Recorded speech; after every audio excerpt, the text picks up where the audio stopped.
Isaías 9, capítulo, versículo 2.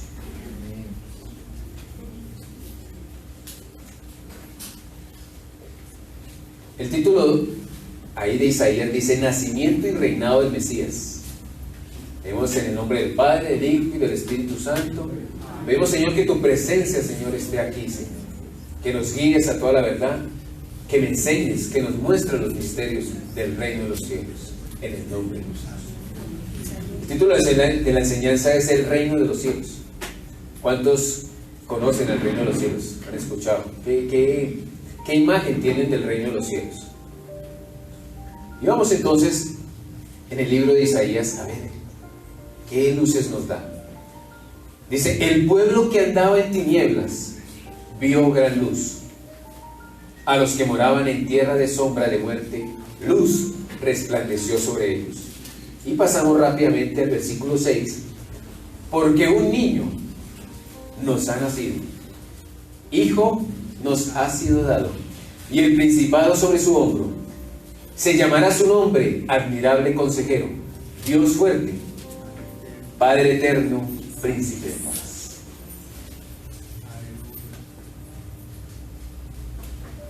El reino de los cielos. Cuando quise empezar a estudiar el tema, o cuando el pastor me dijo, bueno, de la enseñanza el domingo, Señor, ¿qué predico? Me dijo, el reino de los cielos. ¿Qué tema tan extenso? Yo creo que no alcanzarán estos breves minutos para poder explicar una parte. Considérenme un poquito, porque al Señor Jesús le duró 3 años explicar un poco del reino de los cielos. Yo voy a tratar de ser breve y solamente voy a tratar de estar en el Evangelio de Mateo. ¿Por qué el Evangelio de Mateo?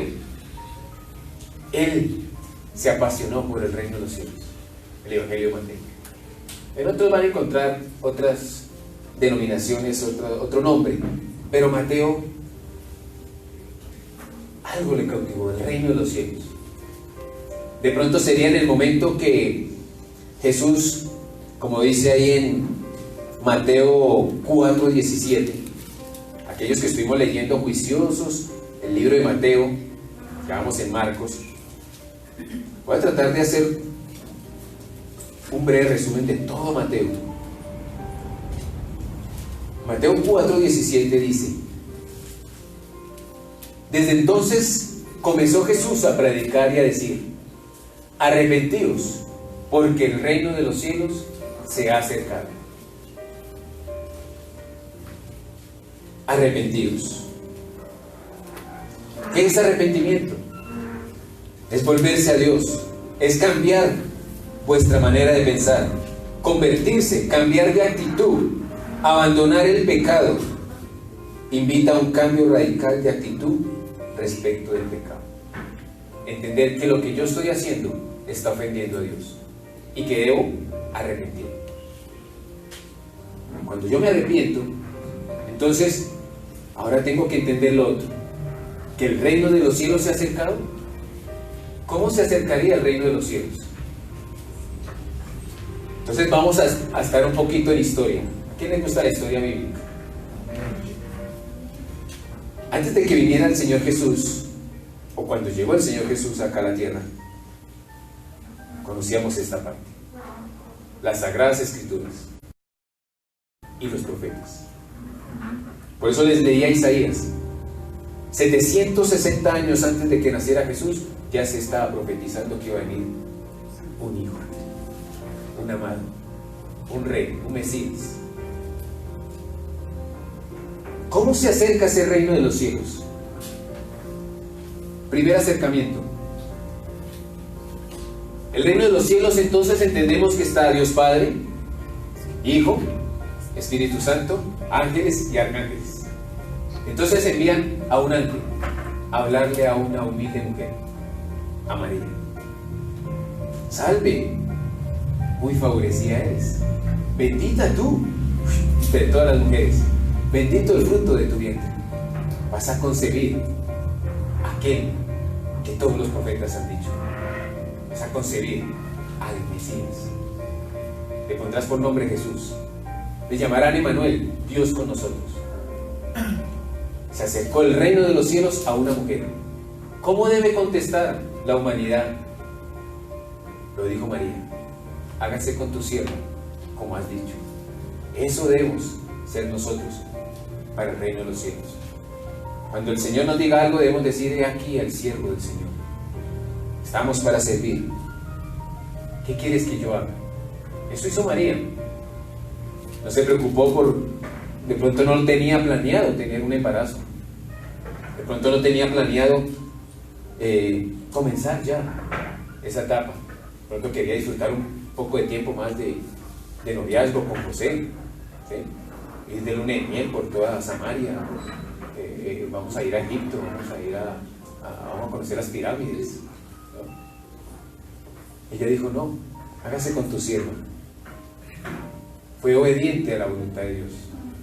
Estaba en riesgo su vida, porque donde supieran los fariseos, que eran aquellos hombres cumplidores de la ley, al pie de la letra, la ley decía que si una mujer que estando comprometida caía en fornicación o adulterio, incumplía el pacto que había hecho ya con ese hombre, José en este caso, ¿qué merecía?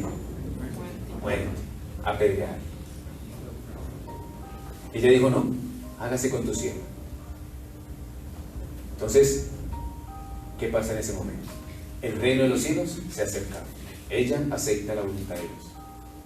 Pero dice una palabra: que el reino de los cielos sufre violencia y solo los valientes lo arrebatan. Y podemos entenderlo de dos maneras diferentes. Les voy a explicar un poquito. Llegan unos sabios, los reyes magos, ¿no? Venidos de Oriente, habían visto una estrella a lo lejos. Ellos, estudiosos de las constelaciones, vieron esa estrella no la habíamos visto. Algo en particular hay en ella. Idea y vamos y busquemos qué significa eso. Y la siguieron.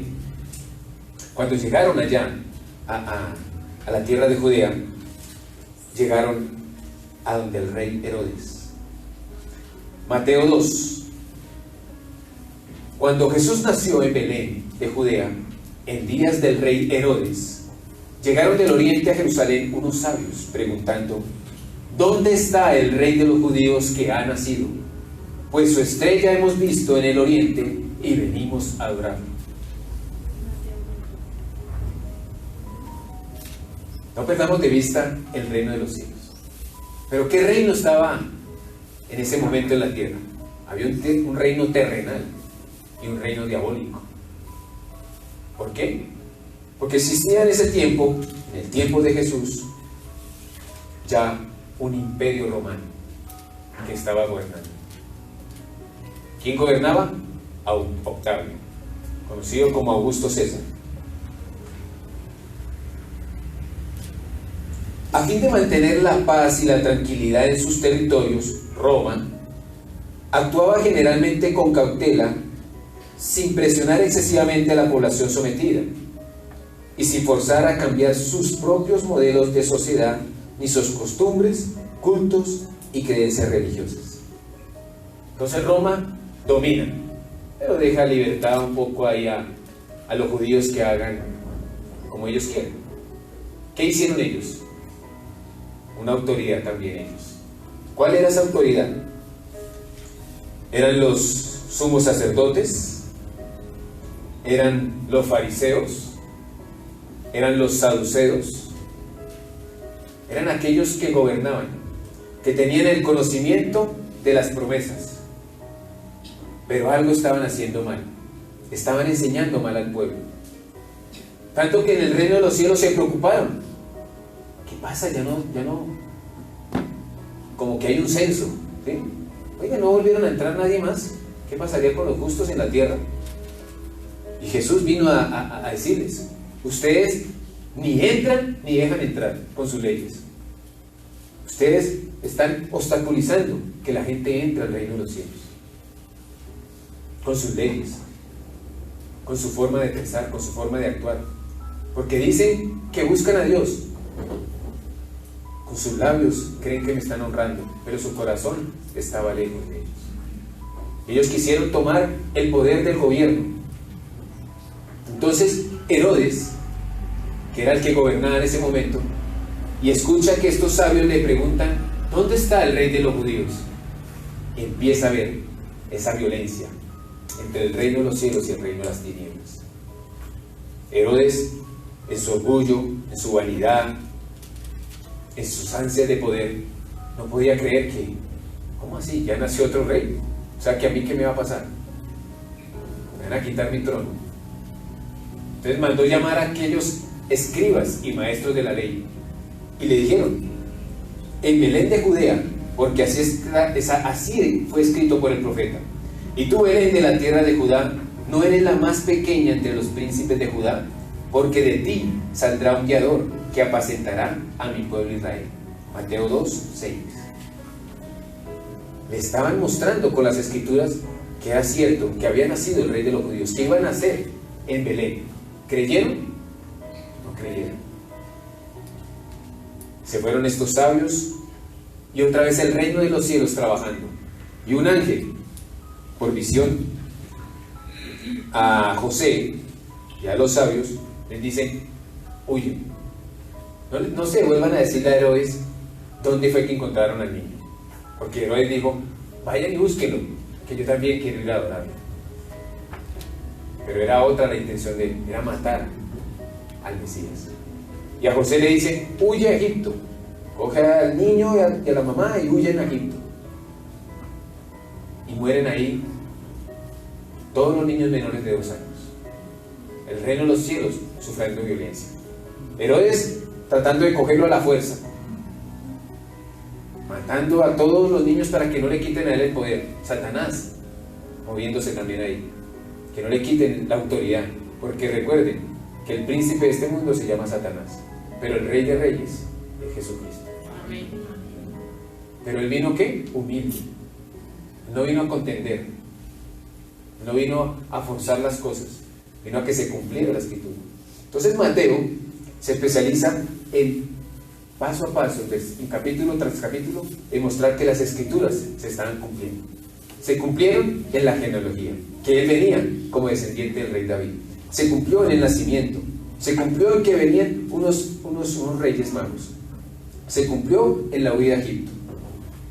Muere Herodes y entonces vuelven ellos otra vez a Israel, ya en paz, porque ya no los estaban persiguiendo. Anunciados también otra vez en visión por los ángeles, el reino de los cielos mandando mensajes. Jesús entonces crecía, dice la palabra, crecía en estatura, en gracia y en sabiduría, estudiando las escrituras, leyendo, porque María y José, me imagino que les explicaban, los padres dando ejemplo. Es por eso que a la edad de 12 años se pierden el templo. Y cuando regresan nuevamente, ¿qué les contesta Jesús? En los negocios de mi Padre me es necesario estar. Jesús trabajando, sirviendo para el reino de los cielos. De pronto no entendía todavía cuál era su propósito, pero ya recibía mensajes del cielo, recibía sabiduría, podía entender que lo que quería hablar Dios a través de su palabra, y le enseñaba a estos maestros, a ancianos que habían perdido ese conocimiento. Sigue Jesús creciendo y a la edad de 30 años comienza su ministerio. ¿Cómo era la región en ese tiempo? ¿Cómo era la cultura? ¿Cómo era la sociedad y la cultura en el mundo judío? Era muy importante los trabajos en el campo, la siembra, la siega, el cuidado de los rebaños de ovejas, de corderos, la pesca ocupaba un lugar principal en la actividad.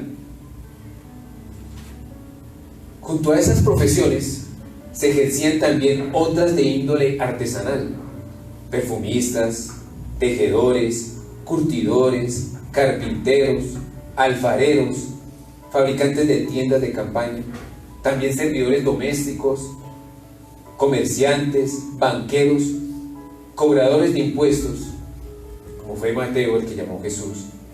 Más abajo en la escala estaban los peones, contratados a jornal, los esclavos, las prostitutas y un número considerable de gente que sobrevivía practicando la mendicidad. ¿Será que se parece un poco a la cultura de ahorita? No ha cambiado nada, ¿cierto? Sigue habiendo gente en el poder que no se quiere bajar del poder. Sigue habiendo gente que tiene el conocimiento, pero ni entran ni dejan entrar. Sigue habiendo gente del campo trabajando. Sigue habiendo comerciantes. Sigue habiendo también gente en condición de mendicidad, pobres, pecadores también, prostitutas, ladrones. ¿Algo ha cambiado? ¿Qué puede cambiar? La palabra de Dios, el mensaje que le vino a traer Jesús. Entonces viene esta escena maravillosa que es el bautizo de Jesús, confirmando el reino de los cielos se acercaba. Juan lo ve venir desde lejos y le dice: he aquí el Cordero de Dios que quita el pecado del mundo. Yo no soy digno ni siquiera de desatarle el calzado, pero Jesús en humildad: es necesario que se haga, que tú me bautices a mí. ¿Tenía algo que arrepentirse Jesús? Pero recordemos que era 100% hombre y 100% Dios. Pero para que se cumpliera toda justicia, para que nadie dijera: pero Jesús no se bautizó. Entonces Él lo hizo en obediencia al Padre. Si lo hizo Jesús, ¿será que lo tenemos que hacer nosotros? Ahí está la respuesta. Le preguntaron a Jesús para tentarlo: ¿con qué autoridad tú perdonas los pecados? ¿Con qué autoridad tú sanas a los enfermos? Y Jesús les dijo: si ustedes me responden esta también, ¿de dónde venía el bautismo de Juan el Bautista? ¿Del cielo o fue algo de los hombres? Ellos no contestaron, porque sabían que si contestaban del cielo y no obedecimos, de los hombres, y muchos lo siguen a Juan, se prefirieron quedar callados. Entonces, como no le contestaron, dijo Jesús: yo tampoco los voy a contestar. Pero era necesario entonces. Jesús entonces se sumerge en las aguas, y al salir, la escena maravillosa: el Padre diciendo: he aquí mi Hijo, en el cual yo tengo complacencia. ¿Cómo me gozo con mi Hijo? Mi Hijo es obediente en todo. Lo he visto desde el nacimiento, lo he guardado, lo he protegido. Ahí he estado pendiente de todo lo que yo le digo. Y aquí está obediente, porque hoy comienza tu ministerio. Te amo, Hijo, te amo. Y baja entonces el Espíritu Santo en forma corporal como de paloma y se posa sobre él. Autoridad sobre el poder de Jesús, para empezar. Pero entonces, ¿qué hace primero? Lo lleva al desierto, porque era necesario que el reino de los cielos venciera ahora al reino de las tinieblas. Tuvieran un enfrentamiento con Satanás en el desierto.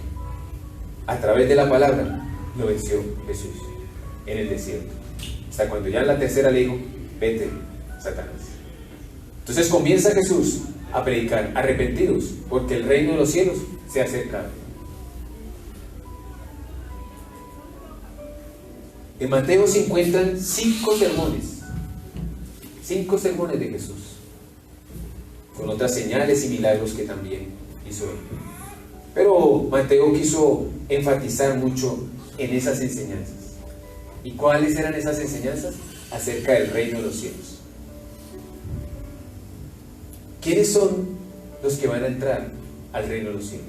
¿Cuáles son los valores que debe tener una persona para ingresar al reino de los cielos?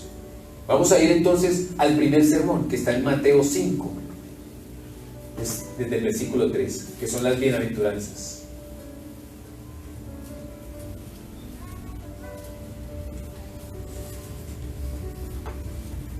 Bienaventurados los pobres en espíritu, porque de ellos es el reino de los cielos. El pobre en espíritu es aquel que no pone su confianza y su esperanza en lo terrenal, sino únicamente en Dios.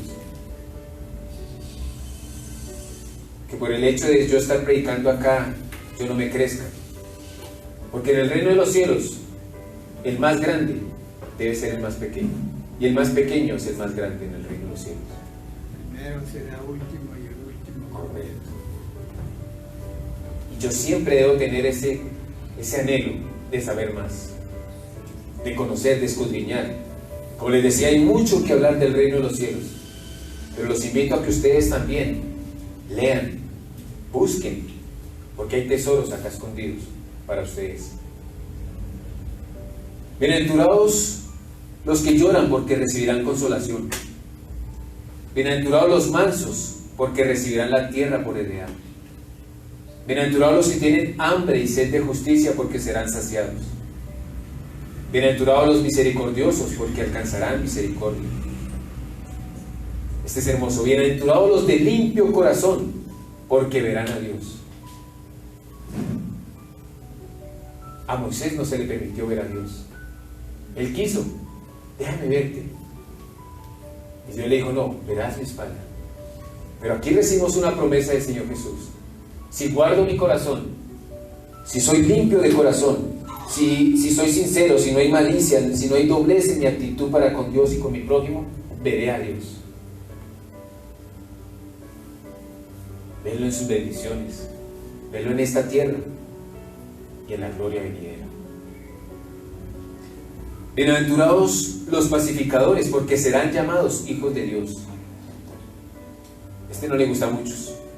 Bienaventurados los que padecen persecución por causa de la justicia, porque de ellos es el reino de los cielos. No se van a ganar la entrada fácil al reino de los cielos. Eso ahí se lo puedo decir. Tienen que tener pobreza del espíritu. Preocúpese si no padece persecución. Preocúpese si nadie sabe que usted es diferente. Si no ven el reino de los cielos en usted. Porque entonces usted todavía no ha entrado al reino de los cielos. Pero gócese, ya viene más adelante el tiempo. Bienaventurados seréis cuando por mi causa os insulten, os persigan y digan toda clase de mal contra vosotros mintiendo. Gozaos y alegraos, porque vuestra recompensa es grande en los cielos, pues así persiguieron a los profetas que vivieron antes de vosotros. En ese primer sermón la pone difícil, ¿no? El reino de los cielos no es fácil. Entonces, a través de muchas parábolas empieza el Señor a explicar. En Mateo 6:33 dice: buscad primeramente el reino de Dios y su justicia, y todas estas cosas os serán añadidas. ¿Cuáles serán esas otras cosas? Un cargo, un trabajo, una familia, todo lo material. Pero primero interesémonos por buscar el reino de los cielos y su justicia, que es lo justo. Entonces, como nadie más conocía el reino de los cielos sino solamente el Hijo, el que venía de allá, ¿sí? Solamente Él conocía cómo era ya el reino de los cielos y que es donde nos quiere llevar a nosotros. Él les dijo: es necesario que yo muera, es necesario que yo me vaya, pero tranquilos, les voy a preparar morada. En la casa de mi Padre muchas moradas hay. Si no fuera así, no se los hubiera dicho, pero voy a prepararles lugar. Pero para que ustedes sean dignos de esa mansión que hay en los cielos, voy a explicarles a través de unas parábolas. Entonces está la parábola del sembrador, que empieza a darse la palabra a todo mundo. Muchos la reciben con gozo, pero viene entonces Satanás con cualquier distracción y quita esa semilla. Muchos se dejan llevar por la vanidad de este mundo, muchos se dejan llevar por su egoísmo, pero solamente aquel que está dispuesto, que es pobre en espíritu y que dice: acá está mi corazón, quiero que tu semilla, tu palabra, acepto todo lo que está escrito acá, acepto todas estas promesas, sé que es verdad lo que está escrito acá. Con corazón humilde y sencillo empieza a crecer esa semilla y empieza el reino de los cielos a manifestarse en esa vida. Y hay otras parábolas, está como la parábola de la perla, está la parábola de un tesoro escondido. Ahí nos muestra que el reino de los cielos es algo valioso, no es algo que podamos tener en poco. Entonces, cuando encontremos ese reino de los cielos, así como dice esta parábola, que aquel que encontró el tesoro compró ese terreno para que nadie se lo fuera a quitar. No permita que esta salvación tan grande sea quitada por Satanás, por los afanes de este mundo, sino que usted valore el reino de los cielos. Valore lo que Dios le quiere dar a usted, le quiere mostrar a usted. Otra parábola está la de un banquete. Vamos a ir a Mateo 22. Parábola de la fiesta de bodas. Respondiendo Jesús les volvió a hablar en parábolas diciendo: el reino de los cielos es semejante a un rey que hizo una fiesta de boda a su hijo. Envió a sus siervos a llamar a los invitados a la boda, pero estos no quisieron asistir. Volvió a enviar a otros siervos con este encargo: decid a los invitados que ya he preparado mi comida, he hecho matar mis toros y mis animales engordados, y todo está dispuesto. Venid a la boda. Pero ellos, sin hacer caso, se fueron, uno a su labranza, otro a sus negocios, y otros, tomando a los siervos, los golpearon y los mataron. Al oírlo, el rey se enojó, y enviando sus ejércitos, mató a aquellos homicidas y quemó su ciudad. Entonces dijo a sus siervos: la boda a la verdad está preparada, pero los que fueron invitados no eran dignos. Id pues a las salidas de los caminos y llamad a la boda a cuantos halléis. Entonces salieron los siervos por los caminos y reunieron a todos los que hallaron, tanto malos como buenos, y la boda se llenó de invitados. Cuando entró el rey para ver a los invitados, vio allí a un hombre que no estaba vestido de boda y le dijo: amigo, ¿cómo entraste aquí sin estar vestido de boda? Pero él guardó silencio. Entonces el rey dijo a los que servían: atadlo de pies y manos y echadlo en las tinieblas de afuera. Allí será el lloro y el crujir de dientes, pues muchos son llamados, pero pocos escogidos.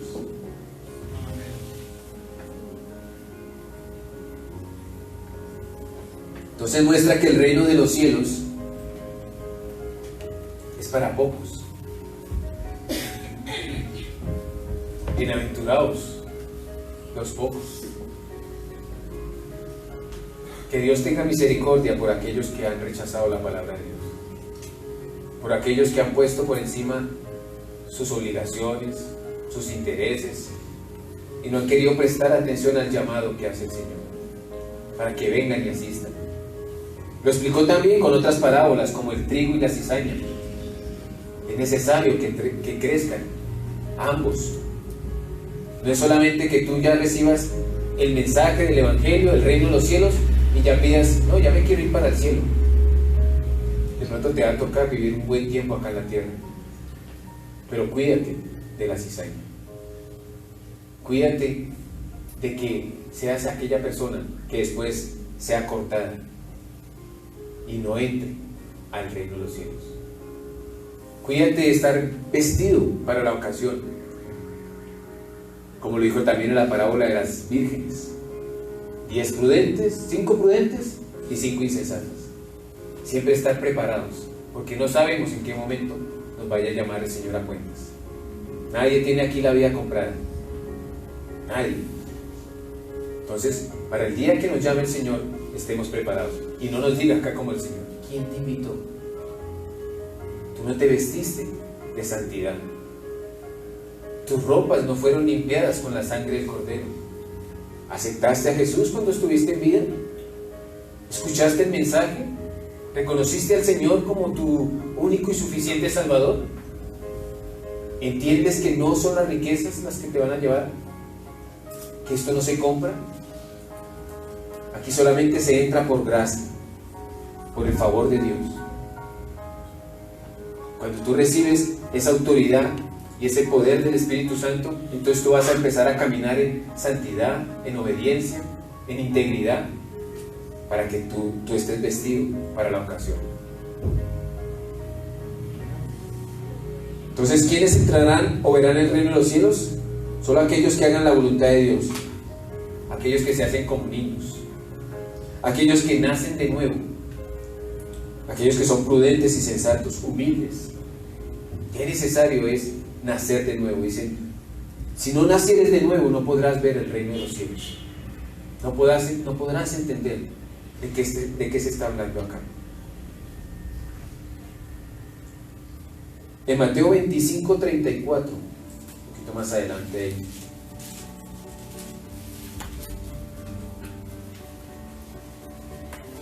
Cuando el Hijo del Hombre venga en su gloria y todos los santos ángeles con él, entonces se sentarán en su trono de gloria y serán reunidas delante de él todas las naciones. Entonces apartará los unos de los otros, como aparta el pastor las ovejas de los cabritos, y pondrá las ovejas a su derecha y a los cabritos a su izquierda. Entonces el rey dirá a los de su derecha: venid, benditos de mi Padre, heredad el reino preparado para vosotros desde la fundación del mundo. Jesús vino por su pueblo escogido, por Israel. Encontró todos estos casos. Habló con los fariseos, habló con los escribas, y él, siendo el maestro de maestros, no desechó lo antiguo, lo que estaba escrito antes, sino que le dio un mejor valor. Y aparte de eso, puso algo nuevo. Cumplan lo anterior, pero también recíbanme a mí. Si me reciben a mí, reciben al Padre y podrán entrar al reino de los cielos. Yo soy el camino, la verdad y la vida. Nadie entra, nadie verá al Padre si no es a través de mí, a través del sacrificio que yo voy a hacer por ustedes. En su época no lo entendieron ellos. Antes dijeron: crucifíquenlo. Muy pocos le siguieron. Muchos estaban detrás del milagro. Muchos estaban detrás de una conveniencia. Se le acerca el joven rico y le dice: maestro, ¿qué debo hacer para heredar la vida eterna? ¿Qué debo hacer para entrar al reino de los cielos? Jesús le dijo: ¿has cumplido la ley? Dijo: sí, desde el comienzo, siempre. Fiel he sido. Ah, bueno. Te falta una sola cosa. Vende todo lo que tienes y dáselo a los pobres, para que seas perfecto. Y después de eso, sigue. Uno diría: pero, wow, me está pidiendo que quede sin nada. Pero hay una promesa final. Le dice: no hay aquí ninguno que haya dejado madre, padre, tierras, hermanos, que no reciba 10 veces más en esta tierra y aún en el siglo venidero. ¿Sí? Primero deje todo lo que lo está apartando de mí. Cuando esté conmigo, yo le haré más cosas. Buscar primeramente el reino de Dios y su justicia, y las demás cosas serán añadidas. Él no quería que el joven se quedara en la mendicidad, sino que quería mostrarle algo mejor, porque sus riquezas le estaban impidiendo. Por eso cuando los discípulos se le acercaron, le dijeron: uy, pero muy difícilmente entonces entrará un rico en el reino de los cielos. Y él le dijo: no, más fácil es que entre un camello por el ojo de una aguja que un rico entre en el reino de los cielos. Pero era un dicho de la época. Era un dicho, era como decir aquí, perdón que lo diga, salte aquí. Muchos entienden que es eso, ¿no? Muchos entienden. En ese tiempo, si alguien me dice: pero ¿cómo voy a saltar hasta allá? ¿Sí? En ese tiempo en Jerusalén había un muro, y una de las entradas se llamaba el ojo de la aguja. Cuando ya estaba cerrada la entrada más grande, la principal, entonces quedaba una pequeñita. Y los mercaderes, para no quedarse con esa mercancía, entonces tenían que quitarle el cargamento al camello, meterlo por el ojo de la aguja, y para que el camello entrara tenían que agacharse y entrar. Bienaventurados, ¿quiénes? Los pobres en espíritu. Bienaventurados, ¿quiénes? Los humildes. Era como un ejemplo también de humildad. Se puede ser rico. Se puede ser rico y servirle a Dios. ¿Qué rico sirvió a Jesús? José de Arimatea, ¿cierto? Sabiendo que ya el maestro había muerto, fue allá y se presentó ante Pilato. para que le entregara el cuerpo. Y un terreno que él había comprado, allá, le entregó ese terreno al Señor. Era un hombre rico, ahí lo dice la palabra. Entonces un rico puede servir también en el reino de los cielos. Es eso. No poner la mirada en lo que me está quitando, ¿sí?, la bendición, sino que esa bendición sirva para glorificar al reino de los cielos, y el Señor nos dará más. Y en ese pensamiento de Pilatos, ahí en Mateo 27:11, dice: Jesús pues estaba en pie delante del gobernador, y éste le preguntó diciendo: ¿eres tú el rey de los judíos? Ya finalizando Mateo, otra vez está esa pregunta: ¿eres tú el rey de los judíos? Y esta vez se la hace Pilatos. En la primera la escuchó ¿quién? Herodes, de los sabios que venían de Oriente. ¿Dónde está el rey de los judíos que venimos a adorar? No lo entendieron, no lo adoraron ni lo conocieron. Y aquí terminando, Pilato entonces: ¿eres tú el rey de los judíos? Ellos les preocupaba era: ¿usted nos viene a alborotar acá? ¿Usted nos viene a quitar el imperio? ¿Usted viene en contra de Roma? ¿Usted viene en contra de los sumos sacerdotes? ¿Quiere cambiar todo lo que hemos cultivado todo este tiempo desde Moisés? Nosotros somos hijos de Abraham, ¿cierto? Él vino a cambiar todo. Él vino a cambiar todo. Vino a estremecer este mundo. Vino a estremecer el reino de las tinieblas. Vino a estremecer todo reino terrenal. Y a mostrar que había otro reino, que era el reino de los cielos.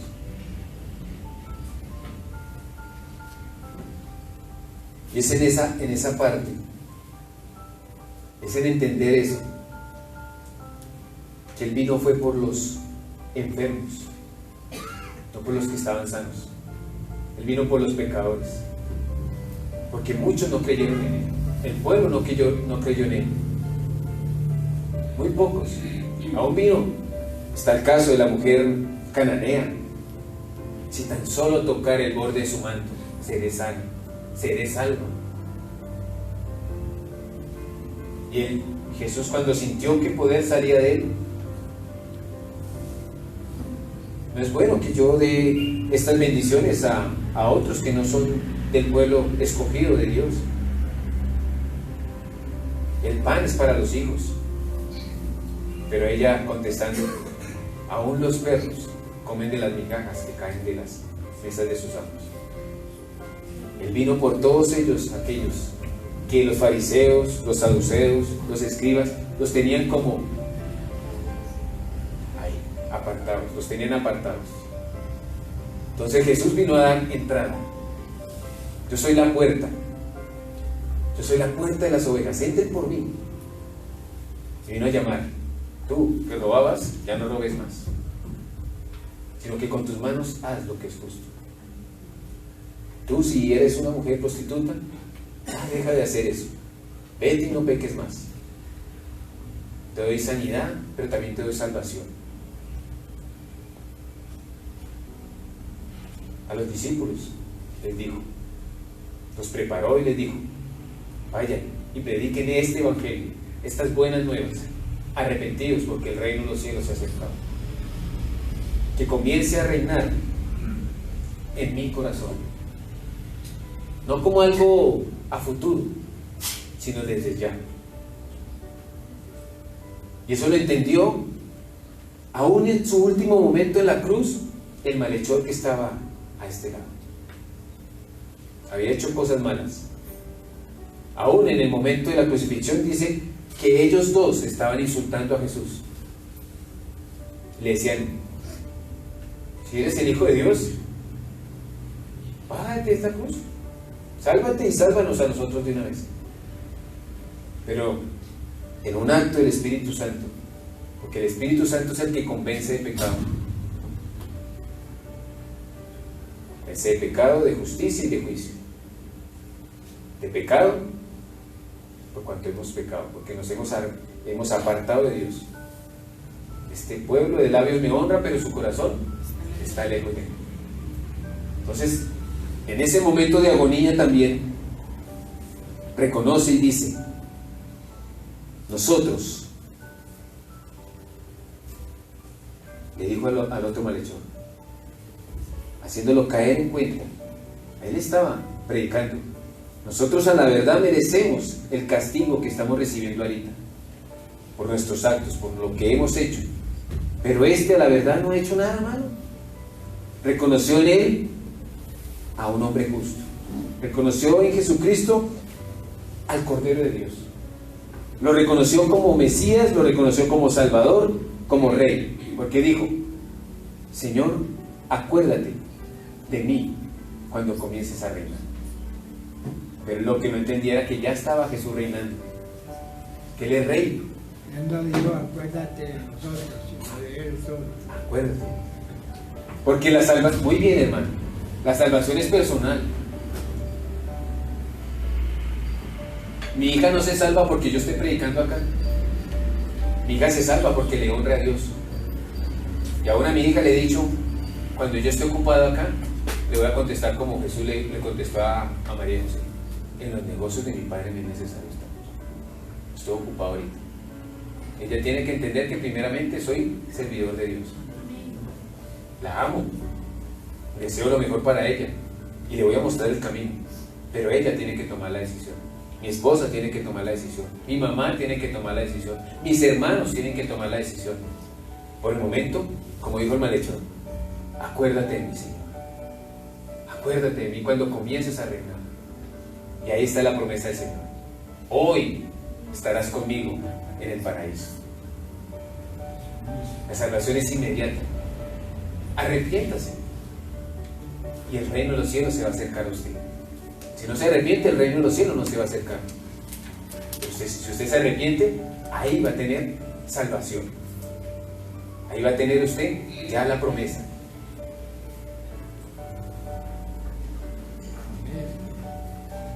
Ese es el reino de los cielos. Y aún falta más, pero queda pendiente para otras enseñanzas. Ese fue un breve resumen del Evangelio de Mateo, que buscó, le dio un orden. Todas las profecías se cumplieron. Todas las profecías se cumplieron acerca de Jesús. Todas.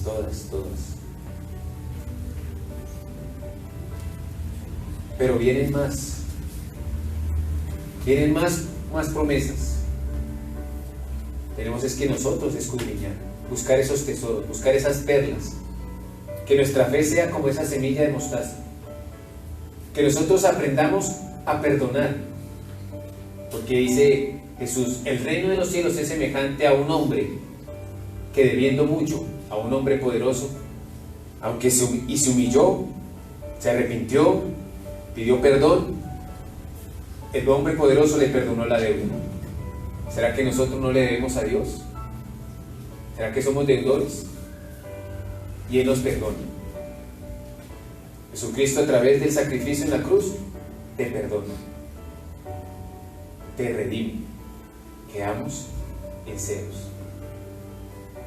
Comencemos de nuevo. Esa es la promesa. Ese es el reino de los cielos. Esperanza. Esperanza para el hombre.